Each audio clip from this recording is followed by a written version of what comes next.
साथियों नमस्कार। सुबह की बड़ी खबरों के साथ शुरुआत करेंगे और खबरों में सबसे पहले केंद्र सरकार के कर्मचारियों और पेंशन भोगियों को केंद्र सरकार दे सकती है नए साल पर 18 महीने के डीए और डीआर के एरियर का तोहफा। क्या है इसकी सच्चाई, इसके ऊपर भी बात करेंगे। और दूसरा, क्या 8वें वेतन आयोग में केंद्रीय कर्मचारियों के लिए और पेंशन भोगियों के लिए सैलरी और पेंशन रिवीजन जो होना है उसमें फिटमेंट फैक्टर 2.86 केंद्र सरकार देने वाली है, इसके ऊपर भी चर्चा करेंगे। लेकिन उससे पहले एक बड़ी खबर निकल करके आ रही है हिंदुस्तान न्यूज एजेंसी की तरफ से। सीएसडी कैंटीन के क्लर्क ने 2 करोड़ रुपए का लगा दिया सरकारी चूना, पैसे को किया अपने और पत्नी के खाते में ट्रांसफर और हो गया फरार। शुरुआत इसी से करते हैं। उससे पहले चैनल पर नए हैं तो सब्सक्राइब जरूर करें, नोटिफिकेशन बेल को ऑल पर क्लिक करें ताकि लेटेस्ट खबरें आपके पास आती रहें। हिंदुस्तान न्यूज एजेंसी रिपोर्ट करती है कि मथुरा की सीएसडी कैंटीन में एक क्लर्क तैनात था। उसने चेक को गड़बड़ी करके अपने और अपनी पत्नी के खाते से सरकारी पैसे को ट्रांसफर कर लिया और फरार हो गया। न्यूज एजेंसी हिंदुस्तान लिखता है, सीएसडी कैंटीन क्लर्क अपने और पत्नी के खाते में 2 करोड़ ट्रांसफर कर फरार, कई चेक से भेजी रकम। यूपी के मथुरा में सीएसडी कैंटीन का एक क्लर्क कैंटीन के खाते से करीब 2 करोड़ रुपए अपने और पत्नी के खाते में ट्रांसफर कर फरार हो गया। इस गड़बड़ी की जानकारी होने पर कैप्टन ने सदर थाने में रिपोर्ट दर्ज कराई है। रेवाड़ी के कौनसी बांस थाना क्षेत्र निवासी कैप्टन पंकज यादव पुत्र रामफल ने रिपोर्ट दर्ज कराई है कि वह इस समय 7001 ईएमई में कैप्टन के पद पर तैनात है। इसी यूनिट में आर्मी कैंटीन है। कैंटीन में क्लर्क ड्यूटी में तैनात नायक दीपक कुमार पुत्र करतार निवासी लाल बहादुर शाखी नगर रोहतक ने धोखाधड़ी करके आर्मी कैंटीन के खाते से 7 चेकों द्वारा सरकारी पैसा 2 करोड़ 5,26,762 रुपए अपने व पत्नी मोनिका के खाते में ट्रांसफर कर लिए हैं। तो फिलहाल दोस्तों इस मामले की थाने में रिपोर्ट दर्ज करा दी है और इसकी जांच चल रही है। अब बढ़ते हैं दूसरी बड़ी खबर की तरफ। क्या केंद्र सरकार के कर्मचारियों को और पेंशन भोगियों को केंद्र सरकार 18 महीने का जो बकाया डीए एरियर और डीआर एरियर का पैसा है वो भुगतान करने वाली है? क्या खबर निकल के आ रही है, कहां से आ रही है, ये आपकी स्क्रीन पर भी अब आता दिखाई दे रहा होगा।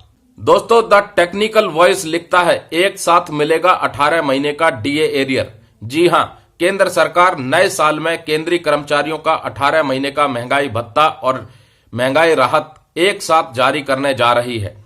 राष्ट्रीय परिषद के सचिव शिव गोपाल मिश्रा ने इस संबंध में केंद्र सरकार को एक महत्वपूर्ण सूचना भेजी है। केंद्र सरकार को पत्र लिखकर शिव गोपाल मिश्रा ने जल्द से जल्द कार्रवाई करने का आग्रह किया है।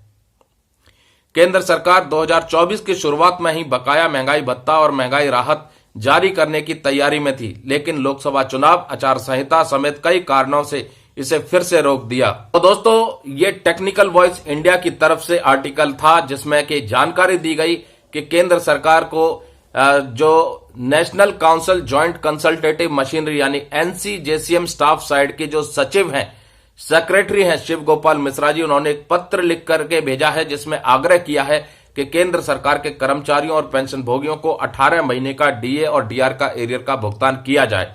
अब इस पर सरकार कहां तक सहमत होती है ये तो सरकार जाने, क्योंकि पिछले कई महीनों से और काफी लंबे समय से केंद्र सरकार के कर्मचारियों का और पेंशन भोगियों का 18 महीने का डीए और डीआर का एरियर का भुगतान नहीं किया गया है, जो कोविड-19 के दौरान सरकार ने दूसरे कल्याणकारी कार्यों में इस्तेमाल किया था ताकि सरकार के ऊपर वित्तीय बोझ ना पड़े। कोविड-19 के बाद सरकार की तरफ से बताया गया कि राजकोषीय घाटा बरकरार है, इसलिए 18 महीने के डीए और डीआर के एरियर को रिलीज करना व्यवहारिक नहीं समझा गया। अब इस तरह की खबरें आ रही हैं कि 2025 में शायद ये मिल सकता है। इसके ऊपर सरकार की तरफ से अभी तक कोई आधिकारिक पुष्टि नहीं है। अब बढ़ते हैं दोस्तों तीसरी बड़ी खबर की तरफ, और वो है सबसे इंपॉर्टेंट, क्योंकि केंद्र सरकार के कर्मचारियों और पेंशन भोगियों को बेसब्री से इंतजार है 8वें वेतन आयोग के गठन का, जिसके ऊपर हाल ही में 3 दिसंबर 2024 को 2 बड़ी डेवलपमेंट देखने को मिली। एक तो राज्यसभा में जो संसदीय कार्रवाई चल रही थी, प्रश्नकाल के दौरान सरकार की तरफ से स्थिति साफ कर दी गई थी कि 8वें वेतन आयोग के गठन को लेकर के कोई भी प्रस्ताव विचाराधीन नहीं है। दूसरी तरफ शिव गोपाल मिश्रा जी, जो कि NCJCM स्टाफ साइड के सेक्रेटरी है, उन्होंने सरकार को पत्र लिखा है जिसमें कैबिनेट सेक्रेटरी को एड्रेस किया गया है और विभिन्न तथ्यों को उन्होंने उजागर किया कि किस तरीके से 4th पे कमीशन के बाद हर 10 साल के बाद पे कमीशन के माध्यम से सेंट्रल गवर्नमेंट एम्प्लॉयज और पेंशनर्स की सैलरी और पेंशन का रिवीजन किया जाता था। 7वां वेतन आयोग जो कि 1 जनवरी 2016 से लागू होना था, उसके लिए 28 फरवरी 2014 को 7वें वेतन आयोग का गठन कर दिया था। अब 7वें वेतन आयोग को इंप्लीमेंट हुए पूरे 9 साल हो चुके हैं। अब मात्र 1 साल ही रह गया है अगले पे रिवीजन का, यानी 1 जनवरी 2026 से केंद्र सरकार के कर्मचारियों और पेंशन भोगियों का सैलरी और पेंशन का रिवीजन होना है। लेकिन सरकार की तरफ से अभी तक 8वें वेतन आयोग का गठन नहीं हुआ है। उन्होंने कैबिनेट सेक्रेटरी से पत्र के माध्यम से आग्रह किया है कि इस महत्वपूर्ण विषय को प्रधानमंत्री जी और वित्त मंत्री जी तक पहुंचाया जाए ताकि जल्द से जल्द 8वें वेतन आयोग का गठन हो सके। वहीं दोस्तों, मीडिया रिपोर्ट्स का भी दावा है कि केंद्र सरकार की तरफ से 8वें वेतन आयोग में फिटमेंट फैक्टर 2.86 किया जा सकता है। कर्मचारी संगठनों की तरफ से मीडिया रिपोर्टिंग की गई है कि 8वें वेतन आयोग का गठन यदि होता है तो फिटमेंट फैक्टर 2.86 की मांग रखेंगे, जिसके बाद जो मिनिमम बेसिक सैलरी है 18,000 रुपए, उसमें बढ़ोतरी होकर के ये लगभग 51,000 रुपए के पास पहुंच जाएगी। यदि ऐसा हो जाता है, सरकार यदि सहमति बना देती है, तो एक बहुत बड़ा उछाल केंद्र सरकार के कर्मचारियों की सैलरी में देखने को मिलेगा। वहीं दोस्तों, सरकार की तरफ से 8वें वेतन आयोग के गठन के प्रस्ताव पर जो जवाब आया है, उसके बाद कर्मचारियों में और पेंशन भोगियों में यह जिज्ञासा जरूर होगी कि आखिरकार अगला जो पे रिवीजन होगा उसका जरिया क्या होगा। क्या सरकार इस बार 8वें वेतन आयोग का गठन नहीं करेगी, और अगर नहीं करेगी तो किस माध्यम से केंद्र सरकार के कर्मचारियों का और पेंशन भोगियों का सैलरी और पेंशन का रिवीजन देखने को मिलेगा।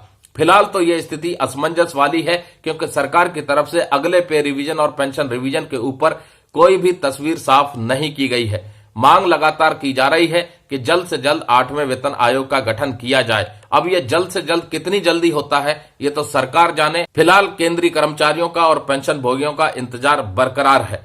नमस्कार, जय हिंद, जय भारत दोस्तों।